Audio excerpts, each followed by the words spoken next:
माघी पूर्णिमा है आज, यजन संपन्न हुआ। इसके साथ ही संत रविदास जयंती है। बात संत रविदास की करनी है। उन्होंने वाराणसी में जन्मे, बहुत ही चमत्कार किए उन्होंने। ये विशेष तिथियां होती हैं, इन पर तरंगे होती हैं पूरे।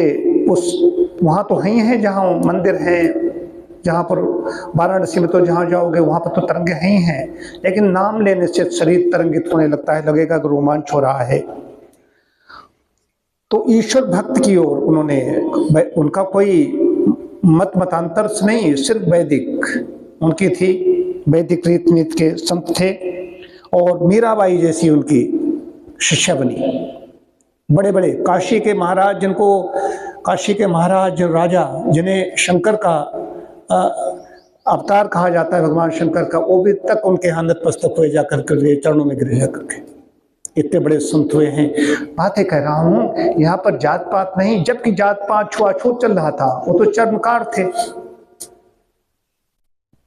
उसमें करते अपना काम करते थे। वहीं पर आकर के जहाँ पर वो काम करते थे, इधर तो नहीं। तभी उन्होंने कहा था, उन्हीं की ये युक्ति है कि मन चंगा तो कठोता में गंगा। मन चंगा तो कठोर, मन की बात कही तो ईश्वर कहते से बड़ी अभिमान शून्यता, ईश्वर के भक्त से अभिमान शून्यता आती है। सबसे बड़ी बात है, जो भक्त होगा अभिमान शून्य होगा। उसे अपनी विशेषज्ञता नहीं दिखाई देगी, मैं बड़ा विशेषज्ञ हूं, मैं बड़ा कुछ हूं, नहीं। वो सहज है, सरल है। एक चीज जैसे कहा कि हाथी वो जो काम नहीं कर सकता, हाथी बड़ा है। चीनी बिखेर दीजिए, चीनी कहीं बिखेर दीजिए। स्वामी संत रविदास का कहना है, चीनी बिखेर दीजिए मिट्टी में, कहीं ऐसे जमीन पर, धरती पर। लेकिन पिपील का चींटी उसमें से चुन कर लेती है, लेकिन हाथी नहीं कर पाता। तो ये नहीं, बड़ा छोटा नहीं, छोटे पे बड़े बड़े काम कर देते हैं। इसी तरह से कोई एक रहीम या कबीर दोहा है, जहाँ काम आवे सुई कहाँ करे तलवार। जहाँ पर सुई का काम होता है वहाँ पर तलवार नहीं, सुई का काम करेगी, तलवार का। फिर बहुत उनकी कहानियां हैं, कथानक हैं, बड़े बड़े चमत्कार उन्होंने किए। तो संत होता है, तो संत के द्वारा चमत्कृत होते ही कोई उसके आसपास चला जाएगा, उसका एक औरा होता है, आभा मंडल होता है। तो उन्होंने संदेश दिया था कि ऊंच नीच, छुआछूत, जात पात ये कुछ नहीं है। प्रभु के दरबार में सब एक हैं। अच्छा, दिखाई देता है। हम लोग यहाँ पर जब रहते हैं, समाज में रहते हैं, तो दिखाई देता है, कायाकल्प नहीं दिखाई देता है। कौन क्या है, कौन जात है, कौन वर्ण है, कहीं कुछ नहीं। ऐसे पता रहे, कोई लिखे तो पता चलता नहीं, कुछ पता ही नहीं चलता है। यहाँ पर कायकल्प सदस्य हैं, यहाँ पर बैठे हुए हैं। हमने सबने अग्निहोत्र किया है, तो सब अग्निहोत्री हैं। नित्य अग्निहोत्र करने वाले ये हैं, सब अग्निहोत्री। अग्निहोत्र जो कर रहा है नित्य अग्निहोत्री है। तो इसको उन्होंने बात कही कि ये कुछ नहीं है परमात्मा। अच्छा, कुंभ में जाइए, कुंभ में कहीं कोई जात पूछी जा रही है? सब जा रहे हैं। कौन आया, कहाँ से आया, कैसा जा रहा है। भारतीय संस्कृति बड़ी है, बहुत बड़ी है। उसका धीरे धीरे धीरे धीरे राजनीति शुरू हुई, राजनीति में बाड़ेबंदी शुरू हुए। फिर बाड़ेबंदी, हर व्यक्ति जो संत हुआ उसने अपना एक गुरडम चलाया, अपना अपना चला दिया कि वो फला संप्रदाय है, फला संप्रदाय बात चलता चला गया। संप्रदाय बटा हुआ है। धर्म एक होता है जो सबके लिए होता है। धर्म की बात उन्होंने कही। संत रविदास ने धर्म की बात कही कि धर्म सबके लिए है, एक जैसा है, वहां कोई छोटा बड़ा नहीं है, ऊंच नीच नहीं है, छुआछूत नहीं है। जबकि उस काल में जब संत रविदास हुए हैं, यहाँ पर आक्रांता बाहर से आ चुके थे। यहाँ पर एक वर्ग को जिसने अपना धर्म नहीं बदला, जिसने अपनी संस्कृत को नहीं, उसने वो इस्लामीकरण नहीं स्वीकार किया, उसको कहा कि तुम चर्मकार लग जाओ। उनको लगाया गया, उन्होंने स्वीकार किया, मरे, पशु उठाए, सब कुछ किया। बड़ी और हमारे यहाँ थे किसी स्वर पाल लें, स्वर से डरते थे, उन्होंने स्वर पाल लिए, होशियारी थी। लेकिन उन्होंने धर्म परिवर्तन नहीं किया। फिर धीरे धीरे धीरे होता हुआ कि हम ही ने उनको छोड़ दिया। अब वो उच्च जातियाँ थी, यहाँ तो वर्ण व्यवस्था थी, यहाँ तो कोई था ही नहीं, यहाँ पर जातियाँ थी नहीं। यहाँ तो ब्राह्मण, क्षत्रिय, वैश्य, शूद्र। उसके मैं कई बार कह चुका हूँ, गुरुकुलों की गुरुकुलीय शिक्षा थी। आप आंकड़े उठा के देखिए, कि कितने यहाँ गुरुकुल थे, यहाँ पर स्कूल कॉन्वेंट कहाँ थे, ये तो अभी कल से आए हैं। गुरुकुल शिक्षा थी, वहाँ पर मैं पढ़ने के लिए गया। मैं ब्राह्मण बालक, ब्राह्मण घर में जन्मा, ब्राह्मण क्या हुआ, ब्राह्मण तो वहाँ गया जब गुरु ने उपनयन किया, तब द्विज बना। वैसे तो शूद्र था, लेकिन माता पिता ने जो वहाँ 5 साल का अवस्था भेजा तो वहीं गुरुकुल में ही उपनयन संस्कार होता था। उसके बाद में आहुतियाँ डालने लायक बनते थे।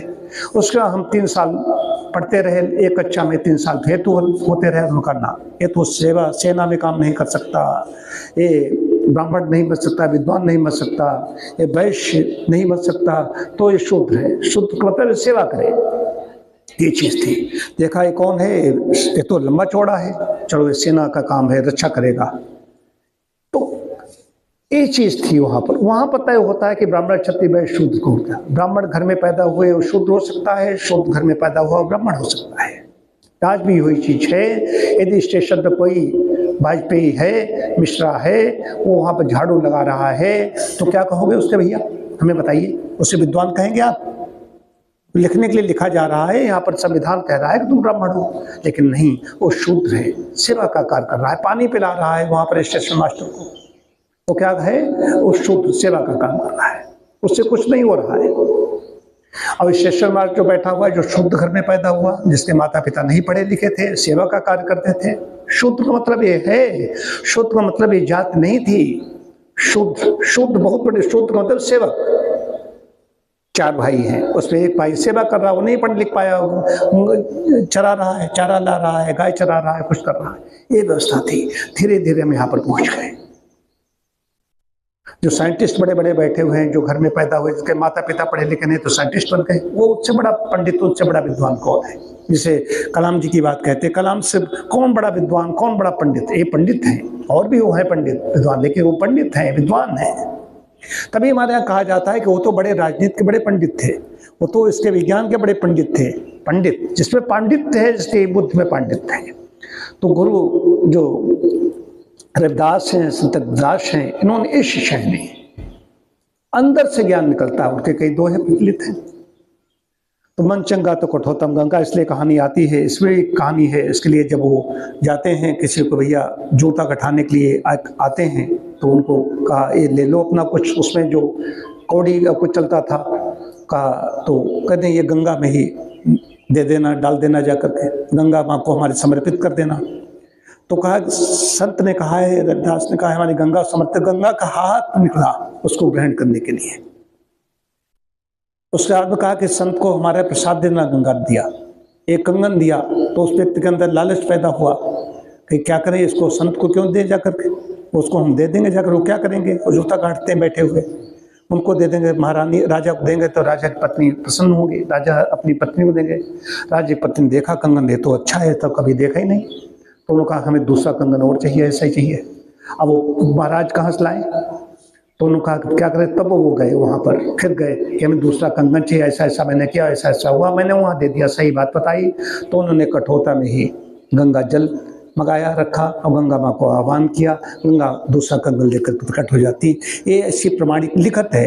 ये और भी हुए जिनको हम विश्वास नहीं कर सकते हैं, सर्वत्र कहीं पर भी वो चीज प्रकट कर सकते हैं, सब कुछ कहा नहीं जा सकता, हमारी बुद्धि उसको स्वीकार नहीं करती। ऐसे सोच लीजिए कोई 1 किलो का लोहा हमने देखा उड़ते हुए, क्या बेवकूफ़ी वाली बात कर रहे हैं? 1 किलो लोहा उड़ सकता है कहीं? कुंटलों सामान लेकर के हवाई जहाज उड़ रहे हैं, कुंटलों। तो बहुत बड़े बड़े चमत्कार भी होते हैं, ये समझ लीजिए। जिसके अंदर है सिद्धियां आती हैं, दर्शन कह रहा है। मैं पौराणिक बात, चलिए छोड़िए, पुराण इतिहास है, ऐसा नहीं है। पुराण को प्रक्षिप्त कर दिए गए बाहरी लोगों ने मिला करके, पंडितों को खरीद करके, लेकिन जो शास्त्र कह रहे हैं, योग दर्शन कह रहा है सिद्धियां आती। योग दर्शन में जो विभूत पाद है, क्या है, विभूतियां आती हैं। 4 पादों में विभूत है योग दर्शन। पहला क्या है, समाधिपाद, दूसरा क्या है, साधन पाद, तीसरा विभूत पाद, और चौथा कैवल्य पाद। तो विभूतियां आदि हैं कैवल्य से रोकने के लिए, रोको विभूतियां। विभूतियों में अगर पड़ गया, ये ले लो, ये ले लो, ये ले लो, ये लो, आकर्षण, उसके बाद में वो वहां पर तक नहीं पहुंचता। तो संतों के पास से होती हैं, संत चुप रहते हैं, उनको सहज समझते हैं लोग। तो आज संत रविदास जयंती है, हम लोगों ने हवन किया, संत रविदास को याद किया। उनकी शिक्षाओं को देखें, क्या उन्होंने शिक्षाएं दी, उनसे प्रेरणा लें और अपना जप ध्यान करें, ईश्वर को बढ़ें, ईश्वर भक्ति में लगें और अभिमान शून्यता अपने अंदर बढ़ाएं। अभिमान शून्यता, जहाँ पर मीराबाई जैसी आ रही, काशी के महाराज जहाँ चरणों पर लेटे हुए, कौन, जो चर्मकार है, एक मोची है, गुरु बड़ा होता है उस काल में मीराबाई। ये सोचना पड़ेगा। आज सोच सकते हो, आज सोच सकते हो, तो इसका मतलब कि गुरुत्व होता है जिसमें वो आकर्षित कर लेता है अपने पास, ये गुरुत्व है। इसी सबको मंगल कामनाएं देते हुए ओम शांति शांति शांति।